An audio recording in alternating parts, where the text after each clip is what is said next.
রাজনীতি ভুলে এবার ভ্রাতৃত্বের বার্তা। বামেদের দাপটে নেতাকে রাখি পরালেন তৃণমূলের বিধায়ক। সুজন চক্রবর্তীকে রাখি পরালেন লাভলি মৈত্র।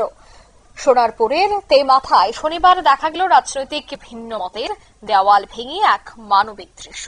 পশ্চিমবঙ্গ যুব কল্যাণ দফতর এবং সোনারপুর ব্লকের উদ্যোগে আয়োজিত রাখি বন্ধন অনুষ্ঠানে উপস্থিত ছিলেন বিধায়ক লাভলি মৈত্র।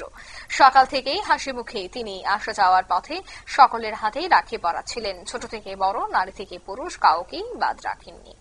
এই সময় হঠাৎ করে রাস্তায় দিয়ে যাচ্ছিলেন সিপিএম এর বর্ষিয়ান নেতা প্রাক্তন সাংসদ সুজন চক্রবর্তী।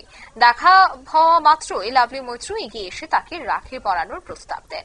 রাজনৈতিক মতে ফারাক সেদিন আর বাধা হয়ে দাঁড়ায়নি। হাসি মুখে রাখি পরতে রাজিও হয়ে যান সুজন চক্রবর্তী।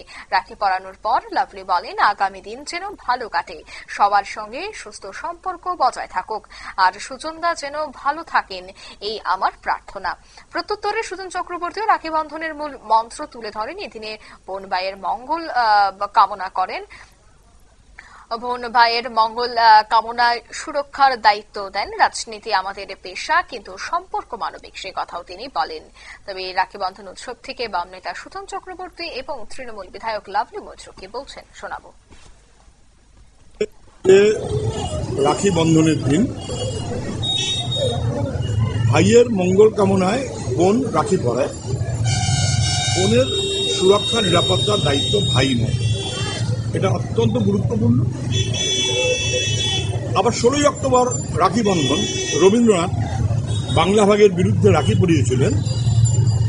জোড়াসাঁকো থেকে হাঁটতে হাঁটতে উনি যখন নাখোদা মসজিদে যাচ্ছেন, নাখোদা মসজিদের ইমাম নেমে এসছেন, রবীন্দ্রনাথ তাকে রাখি পরিয়ে দিয়েছেন। সম্প্রীতির উৎসব, রাখি বন্ধন উৎসব, আমরা সবাই সবার হাতে রাখি পরিয়ে দিচ্ছি এবং আগামী দিন আমাদের বাংলার সম্প্রীতি, বাংলার সংস্কৃতি যাতে আমরা বজায় রাখতে পারি সেই অঙ্গীকার করছি। এবং পথ চলতি মানুষ, আমার সমস্ত ভাই দাদাদের হাতে রাখি পরিয়ে দিলাম, তাদের সুস্থতা কামনা করলাম, তাদের জন্য শুভ কামনা করলাম। এবং পাশাপাশি সুজনবাবু যাচ্ছিলেন, ওনাকে রাখি পরাতে পেরে আমি খুব খুশি হয়েছি। উনি আমার এখানেই থাকেন সোনারপুরে, এবং ওনাকে রাখি পরিয়ে ওনার শারীরিক সুস্থতা প্রার্থনা করলাম, উনি যেন ভালো থাকেন।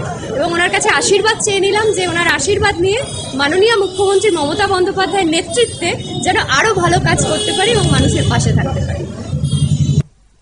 আপনারা শুনলেন বিধায়িকার বক্তব্য।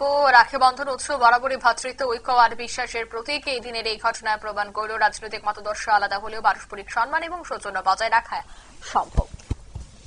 নিয়ে নিচ্ছি ছোট্ট একটি বিজ্ঞাপন বিরতি, সঙ্গে থাকুন।